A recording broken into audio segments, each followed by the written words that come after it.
Hello students, इस video में हम क्लास 10th के फर्स्ट चैप्टर रियल नंबर्स की एक्सरसाइज 1.2 करेंगे। इस एक्सरसाइज में 3 क्वेश्चन आप देख सकते हैं। इन सभी को इस वीडियो में हम करेंगे। So let's start. First question है, prove that root 5 is irrational. तो इसे हम प्रूव करते हैं प्रूफ बाय कॉन्ट्रडिक्शन मेथड से। तो हम लिखेंगे कि we will prove this using proof by contradiction. अब ये मेथड क्या है, देखो इसमें क्या होता है, यहाँ पर हमने इरेशनल प्रूफ करना है, लेकिन प्रूफ बाय कॉन्ट्रडिक्शन मेथड में ये होता है कि हम उल्टा अज्यूम करते हैं। देखो कॉन्ट्रडिक्शन का मतलब होता है अपोज करना, किसी चीज का कॉन्ट्रडिक्ट करना। कोई दो चीजें हैं, एक चीज कुछ और कह रही है, दूसरी चीज कुछ और कह रही है, तो ये बातें आपस में करती हैं कॉन्ट्रडिक्ट। तो यहां पर वही है कि हम इसको उल्टा लेकर चलते हैं, यानी इसको रैशनल मानकर चलते हैं, और बाद में कुछ ऐसी सिचुएशन आती है जिससे पता चलता है कि नहीं, जो हम सोच रहे हैं वो इनकरेक्ट है। तो इसका मतलब ये है कि ये इररेशनल है। ठीक है, तो आप स्टेप्स देखो कैसे हम फॉलो करते हैं। तो यहां पे हम लिखेंगे कि to the contrary let's assume that root 5 is rational. Contrary का मतलब है ऑपोजिट एक तरह से, तो हम ऑपोजिट अज्यूम करके चल रहे हैं। यहां तक समझ आ गया। अब अगर हम किसी को रैशनल मान रहे हैं, रैशनल अज्यूम कर रहे हैं, तो हम ये कह सकते हैं ना कि हम इसको, देखो किसी भी रैशनल को हम फ्रैक्शन में लिख सकते हैं, तो हम इसको फ्रैक्शन में लिख रहे हैं। क्यों? क्योंकि हमने इसको रैशनल अज्यूम किया है, और रैशनल की डेफिनेशन ही, मतलब ही यही होता है कि इसको हम फ्रैक्शन में लिख सके। और फ्रैक्शन में ध्यान रखना, फ्रैक्शन का मतलब ये है कि ये ऊपर नीचे इंटीजर्स होने चाहिए। Okay, where A and B are integers. साथ में जो डिनोमिनेटर है वो जीरो नहीं होता है। और अब जो मैं लिखने जा रहा हूं, ये सबसे इंपॉर्टेंट लाइन है, a and b do not have a common factor. समझे? इनका कोई कॉमन फैक्टर नहीं है। देखो इस लाइन का थोड़ा मतलब समझ लो। इसका मतलब यह है कि जो हम यहाँ पे फ्रैक्शन लिख रहे हैं वो कुछ इस तरह की फॉर्म में, जैसे 5/7 हो गया या 9/10 हो गया। तो अगर आप यहाँ पर देखें तो इनका कोई कॉमन फैक्टर नहीं है। मीन्स कॉमन फैक्टर होने का मतलब है जैसे 15/20 है, तो इनका कॉमन फैक्टर है 5 से दोनों कट जाएंगे, 5 से ये कटेगा और 5 से ये भी कटेगा। तो यहां पर इनका कॉमन फैक्टर था, लेकिन अब नहीं है, 3/4 में नहीं है। जैसे ये किसी से नहीं कटते हैं, ये दोनों भी किसी नंबर से नहीं कटेंगे, तो इसका मतलब है कॉमन फैक्टर नहीं होना। ठीक है, जैसे इनका कोई कॉमन फैक्टर नहीं है, तो ये जो है ये भी इसी फॉर्म में है कि इनका कोई कॉमन फैक्टर नहीं है। इस बात का ध्यान रखना, ये बहुत इंपॉर्टेंट बात है। ठीक है, तो कीप दिस इन माइंड, ये बाद में दोबारा आएगा ये चीज़। अब यहां पर हम क्रॉस मल्टीप्लाई करेंगे, तो ये हो जाएगा √5b = a। दोनों साइड अगर हम स्क्वायर करते हैं तो √5 का स्क्वायर होता है 5, ये हो जाएगा b², और यहां पे आ जाएगा a²। ठीक है यहां तक? तो हमने किया क्या, यहां पे हमने किया स्क्वायरिंग बोथ साइड्स।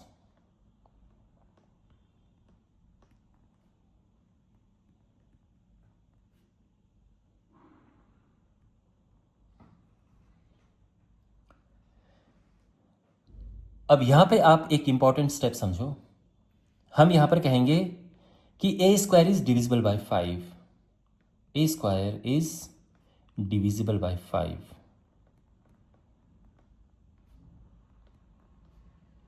इसका ये मतलब है। अब ऐसा क्यों है?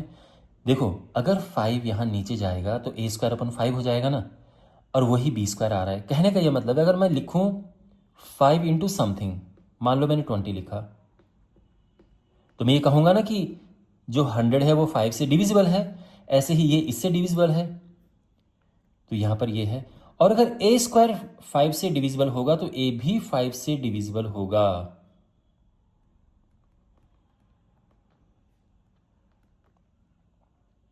ये बहुत इंपॉर्टेंट पॉइंट है यहाँ पे। इसको हम स्टेटमेंट नंबर 1 ले लेते हैं कि अगर a² 5 से डिविजिबल है तो a भी 5 से डिविजिबल होगा। यहां पर जो ये चीज़ है, ये एक तरह की थ्योरम हम कह सकते हैं, और ये आपने ध्यान में रखना है। इसको बिल्कुल आप माइंड में रख लेना, ये जो है कि ऐसा ही लिखना है। ठीक है, और ये होता है, ये थ्योरम भी है आपकी, a² अगर 5 से डिविजिबल होगा तो a भी 5 से डिविजिबल होगा। अब इसमें आगे देखिए, अगर a 5 से डिविजिबल है तो मैं क्या लिख सकता हूं, a = 5c।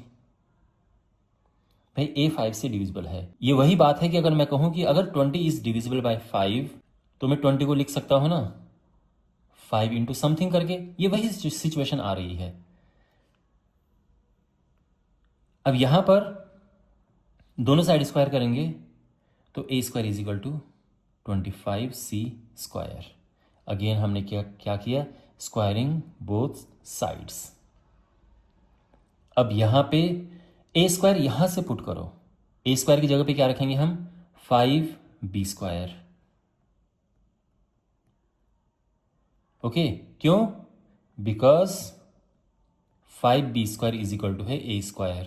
तो हमने क्या किया, यहां से 5b² की जगह a² की जगह पे 5b² रख दिया। अब इससे होगा ये कि ये कट जाएगा 5 टाइम्स, तो क्या आ जाएगा b² is equal to 5c²। Same situation कुछ कुछ आ रही है जैसे यहां पे थी। तो फिर हम क्या लिखेंगे, हम लिखेंगे कि जो b² है ये 5 से डिविजिबल है।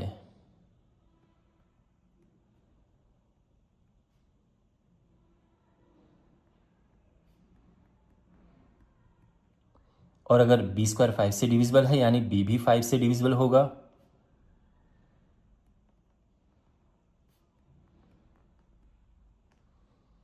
है ना। और ये हमारी सेकंड स्टेटमेंट कह सकते हैं वो आ गई है। यहां तक सब ठीक है। अब आप इसे और इसे देखो, नंबर 1 स्टेटमेंट और नंबर 2 स्टेटमेंट। यहां पे क्या कहता है, a 5 से डिविजिबल है, यहां पे क्या कहता है b 5 से डिविजिबल है। तो इसका क्या मतलब हुआ कि दोनों 5 से डिविजिबल हैं। तो फ्रॉम 1 and 2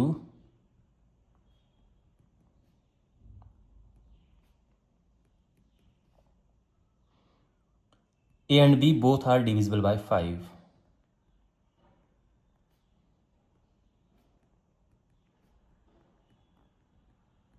तो इसका क्या मतलब है, इसका क्या मतलब है कि उनका एक कॉमन फैक्टर है। उनका a and b have a common factor.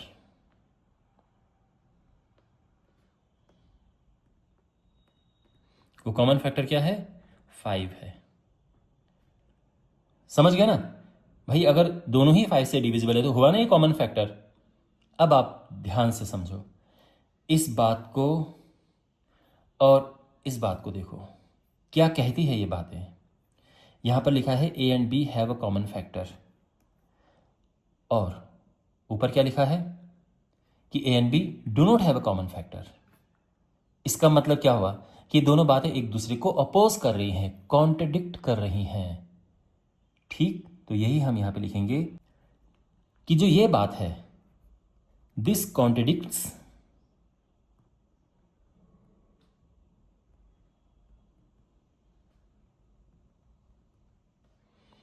The fact that, क्या फैक्ट है, ये बात किस बात को अपोज कर रही है, किसका कॉन्ट्रडिक्शन कर रही है, कि उनका कोई कॉमन फैक्टर नहीं है। That a and b do not have common factor, है ना, they do not have common factor.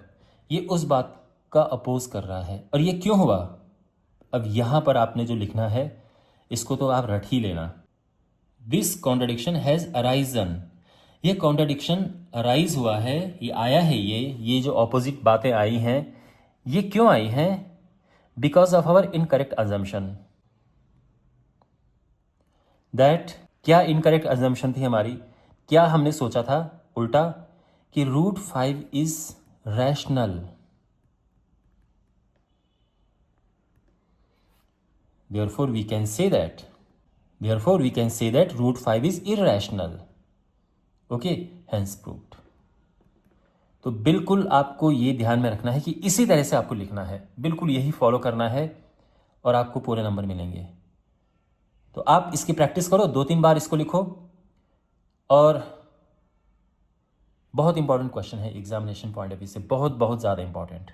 ठीक है, एक और बात है, अगर यहां पर आपको इस तरह से क्वेश्चन करने हैं कि ये तो √5 था, कि √2, √3, √7 ये सब वो कैसे प्रूव करें, तो इस पर मैंने एक वीडियो बना रखा है और उसका लिंक मैं आपको डिस्क्रिप्शन में दे दूंगा। आप वो वीडियो देखेंगे तो आपको ये सारे ही आ जाएंगे। ओके, बाकी कुछ नहीं है, अगर रूट 3 आ गया तो 5 की जगह पे 3 रखना है और चलते जाना है, बड़ा आसान है। तो आई होप अभी आपको समझ आया होगा। अब बढ़ते हैं हम सेकंड क्वेश्चन की ओर। क्वेश्चन नंबर 2 है, prove that 3 + 2√5 is irrational. Same method से हमने इसे करना है, यानी प्रूफ बाय कॉन्ट्रडिक्शन मेथड से। तो हम लिखेंगे we will prove this using proof by contradiction. Okay, और अब वही कि टू द कॉन्ट्रेरी, जैसे हमने पहले क्वेश्चन में किया था, to the contrary let's assume that this is rational. इसे हमने रैशनल अज्यूम किया है तो हम इसको फ्रैक्शन के फॉर्म में लिख सकते हैं। क्यों? क्योंकि किसी भी रैशनल को हम फ्रैक्शन की फॉर्म में लिख सकते हैं where A and B are integers, साथ में बी जीरो नहीं है, डिनोमिनेटर जीरो नहीं होना चाहिए, और ए and b do not have a common factor. या इसकी जगह पे हम लिख सकते हैं ए एंड बी आर को प्राइम।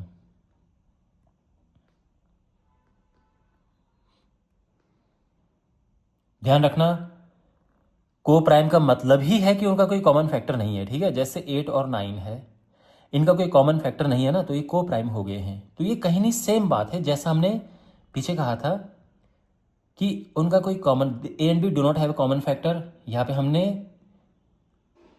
ये लिखा है। तो बात है कि आप चाहो तो यहाँ पे ये भी लिख सकते हो a and b do not have a common factor, okay. पर यहाँ पे इंपॉर्टेंट बात अब ये वाली है, इसका ध्यान रखना कि a and B are integers. तो बाद में हम इस बात पे फोकस करेंगे। खैर, अब यहां पर हमने √5 को एक तरफ रखना है और बाकियों को दूसरी ओर लेकर जाना है।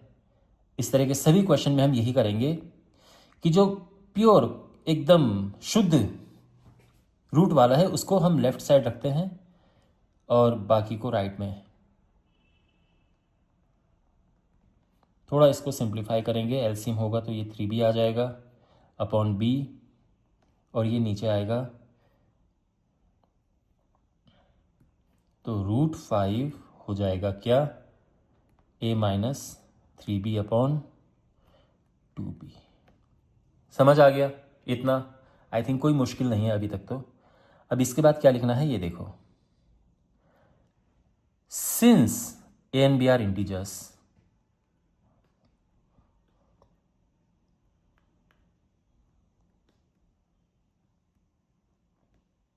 है ना भाई, बात सही है, ये इंटीजर्स हैं। इसका मतलब क्या हुआ, अगर ये इंटीजर हैं तो ये दोनों भी इंटीजर होंगे।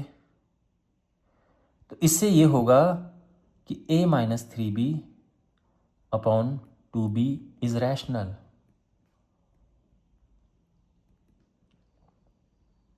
क्यों? क्योंकि integer upon integer, integer rational number होता है, ऊपर नीचे।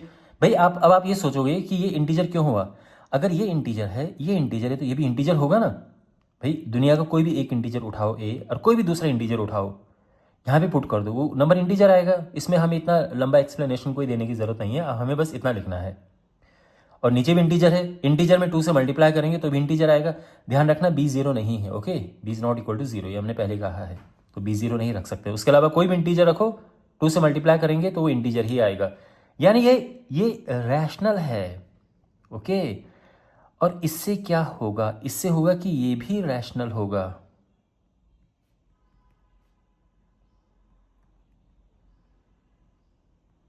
ऐसा क्यों? क्योंकि हमेशा rational is equal to rational होता है। अगर राइट हैंड साइड में रैशनल है तो लेफ्ट हैंड साइड में भी रैशनल होगा। ये नहीं कि ये इधर रैशनल और इधर इरैशनल, ऐसा नहीं होता है।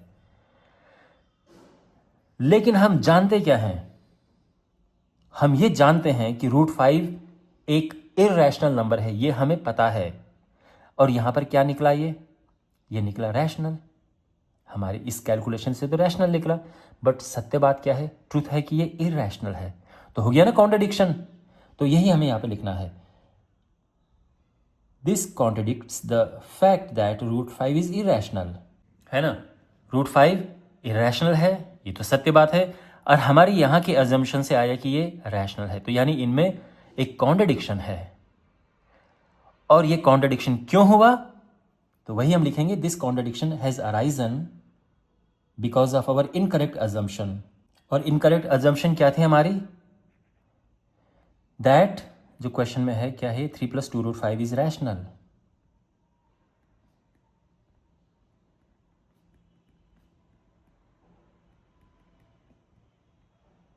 है ना, यहाँ पे आया ना कॉन्ट्रडिक्शन, यहाँ से रैशनल निकला बट हकीकत में तो ये इरैशनल होता है, ये कॉन्ट्रडिक्शन है। ये कॉन्ट्रडिक्शन इसीलिए आया क्योंकि हम ये अज्यूम करके चले थे कि ये रैशनल है, यानी ये हमारी अजम्पशन इनकरेक्ट थी। So therefore we can say that this is irrational. Okay, और यही हमने प्रूव करना था। तो आई होप आपको समझ आया होगा। बिल्कुल मिलती जुलती एक्सप्लेनेशन है जो हमने फर्स्ट क्वेश्चन जिससे किया था। तो ये है, ये एक्सरसाइज किसी स्टूडेंट्स को बहुत टफ लगती है अगर उनको स्टेप्स पता नहीं है, और जिन्हें स्टेप्स एक बार पता चल गए फिर तो ये सबसे आसान क्वेश्चन आपको लगने लगेंगे। कुछ है ही नहीं इनमें, बस आपको स्टेप्स याद होने चाहिए। ओके, ये जो जो लिखना है सारा आपको याद होना चाहिए।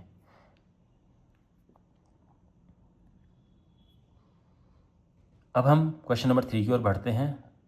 क्वेश्चन नंबर 3 में ये 3 डिफरेंट पार्ट्स हैं, और ये ऑब्वियसली आप समझ सकते हैं क्वेश्चन नंबर 2 से बहुत मिलता जुलता है ये। तो यहाँ पर जैसा हमने क्वेश्चन नंबर 2 किया था वैसा ही इसको करेंगे।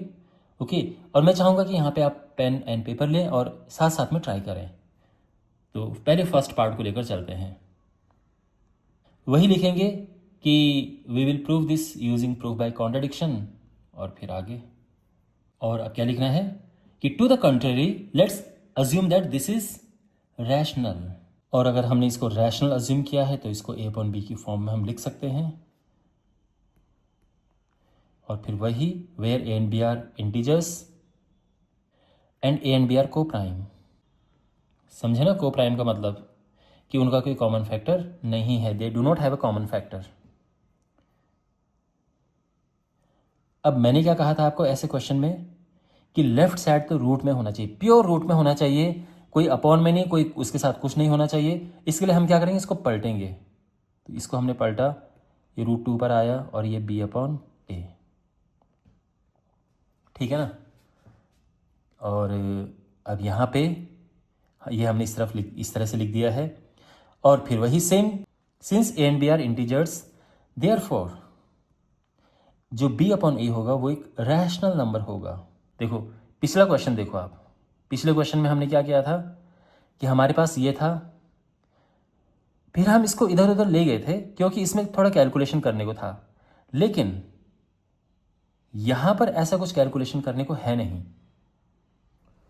तो सिंपली हमने क्या लिखा कि since a and b are integers therefore b/a is a rational number, क्योंकि अगर ये भी इंटीजर है ये भी इंटीजर है तो रैशनल हुआ ना। अब देखो अगर ये रैशनल है तो ये भी रैशनल होगा। सो देयरफॉर √2 इज रैशनल,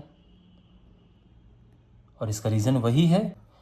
तो अगर ये रैशनल हम लेके आए हैं तो ये भी रैशनल होगा। बट ट्रुथ क्या है, सच्चाई क्या है, फैक्ट क्या है? फैक्ट ये है कि ये इरैशनल है। हम जानते हैं √2 इरैशनल होता है, तो यहाँ पे कॉन्ट्रडिक्शन आ रहा है, तो यही हम लिखेंगे कि this contradicts the fact that √2 is irrational. Okay, और ये जो कॉन्ट्रडिक्शन आया, ये जो ऑपोजिट बातें आई, ये जो विरोधाभास आया, ओके, कॉन्ट्रडिक्शन का मतलब है कि मतभेद होना, ठीक है ना, मतलब कोई एक कुछ बात कर रहा है दूसरी कुछ और बात कर रहा है, तो ये कॉन्ट्रडिक्शन हो गया।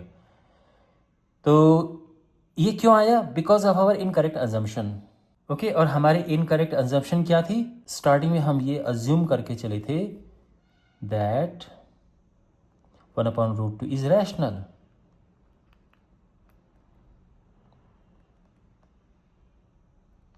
सो we can say that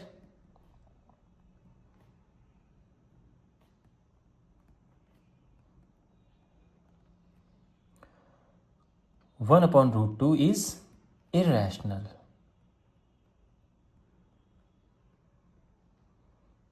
Hence proved. समझे आप? इस तरह से हम इसे प्रूव करेंगे। अब इसका सेकंड पार्ट है 7√5। सिमिलर तरीके से प्रूफ होगा ये। तो यहाँ पे भी सबसे पहले हम वही लिखेंगे कि we will prove this using proof by contradiction method. और इसमें हम क्या करते हैं, इसमें हम इसको अज्यूम करके चलते हैं कि ये एक रैशनल है। To the contrary let's assume that 7√5 is rational. Okay, और अगर ये रैशनल है तो इसको हम ए अपॉन बी के फॉर्म में लिख सकते हैं। Clear? Where A and B are integers, B is not equal to 0 and A and B are coprime. Coprime का मतलब यही है, उनका कोई कॉमन फैक्टर नहीं है। समझ गया ना? अब मैंने आपको ये कहा था कि लेफ्ट हैंड साइड में प्योर हम रूट रखते हैं, उसके अलावा इधर उधर साथ में जितना भी है सब हम राइट हैंड साइड में लेके जाते हैं। तो यहाँ पे वही करेंगे हम, ये इधर रह गया और ये 7 नीचे जाएगा। ओके, और फिर वही है कि since A and B are integers therefore ये एक रैशनल नंबर है। Since A and B are integers therefore जो ये है एक रैशनल नंबर होगा। अगर ये इंटीजर्स हैं तो ये अब इंटीजर अपॉन इंटीजर हो जाएगा और ये भी रैशनल हो जाएगा। और अगर ये रैशनल है तो ये भी रैशनल होगा, क्योंकि रैशनल और रैशनल इक्वल होते हैं। यहाँ पे ऐसा नहीं हो सकता कि ये रैशनल और ये इररैशनल है। और हम जानते हैं, सच्चाई ये है कि ये एक्चुअल में इररैशनल है। तो आ गया कॉन्ट्रडिक्शन, है ना? This contradicts the fact that √5 is irrational. और ये कॉन्ट्रडिक्शन आया क्यों है? इसीलिए क्योंकि स्टार्टिंग में हमने इनकरेक्ट अज्यूम किया था। तो वही हम लिखेंगे, this contradiction has arisen because of our incorrect assumption that 7√5 is rational. है ना? हमने ये इनकरेक्ट अज्यूम किया था। तो करेक्ट फिर क्या है? So therefore we can say that 7√5 is irrational. ठीक है, प्रूफ हो गया। आई होप आपको ये समझ आया होगा अच्छे से। अब हमारे पास है थर्ड पार्ट 6 + √2। इसे हमने इरैशनल प्रूव करना है। तो सेम स्टेप्स हैं, इसीलिए मैंने क्या किया, जो इसका सोल्यूशन था उसमें बस नंबर चेंज किए हैं और बिल्कुल सिमिलर है ये। तो यहां पे देखो कैसे करेंगे, वही सेम स्टेप्स। सबसे पहले यही लिखते हैं, will prove this using proof by contradiction method. ठीक, प्रूफ बाय कॉन्ट्रडिक्शन में क्या है कि पहले इसको हम रैशनल लेकर चलते हैं। So to the contrary let's assume that this is rational. Okay, therefore this is equal to A upon B, क्योंकि रैशनल जो है उसको फ्रैक्शन की फॉर्म में लिख सकते हैं, जहां पे ए एंड बी दोनों इंटीजर्स होने चाहिए, B is not equal to 0 और ए and B are coprime. Coprime मतलब उनका कोई कॉमन फैक्टर नहीं है। ओके, ये को प्राइम है। अब इसके बाद मैंने आपको क्या कहा था कि √2 यानी रूट में जो भी होगा प्योर बिल्कुल शुद्ध रूप से उसको लेफ्ट में रखेंगे, बाकी सबको राइट में लेके जाएंगे। तो यहाँ पे 6 को हम राइट हैंड साइड में लेके चलेंगे, क्योंकि लेफ्ट में √2 ही हमने रखना है। और यहाँ पे आप देख सकते हैं इस तरह से हमने ये किया है। करेक्ट है? अब since A and B are integers, तो फिर क्या होगा, अगर ए एंड बी इंटीजर्स हैं तो ये पूरा भी क्या होगा, ये रैशनल नंबर होगा। भाई अगर ए एंड बी इंटीजर हैं तो ये अपने आप में इंटीजर होगा, ये तो है ही integer. Integer upon integer rational number, simple. तो ये होगा रैशनल नंबर। और इससे क्या होगा कि जो √2 है वो भी रैशनल होगा। क्यों भाई? अगर ये हुआ रैशनल तो ये भी तो रैशनल होगा ना, क्योंकि रैशनल और रैशनल इक्वल होते हैं। लेकिन ट्रुथ क्या है, फैक्ट क्या है? फैक्ट ये है कि √2 इररैशनल है, हम सब जानते हैं। यानी यहां पे जो बात आई और जो फैक्ट है वो एक दूसरे का कॉन्ट्रडिक्शन कर रहे हैं, एक दूसरे को कॉन्ट्रडिक्ट कर रहे हैं। तो यही हम लिखते हैं, this contradicts the fact that √2 is irrational and this contradiction has arisen because of our incorrect assumption. और हमारी इनकरेक्ट अजम्पशन क्या थी? शुरू में क्या अज्यूम किया था हमने अज्यूम किया था 6 + √2 is rational, which is incorrect. ठीक है ना? जो कि इनकरेक्ट था हमारा अज्यूम करना। तो फिर करेक्ट क्या है? करेक्ट ये है कि 6 + √2 इज इररैशनल। आई होप आपको समझ आया होगा। और इसी के साथ ये एक्सरसाइज ओवर होती है। इस चैप्टर की बाकी वीडियोस के लिए डिस्क्रिप्शन बॉक्स में प्लेलिस्ट चेक करें, चैनल को सब्सक्राइब करें। मिलते हैं अगले वीडियो में। Take care.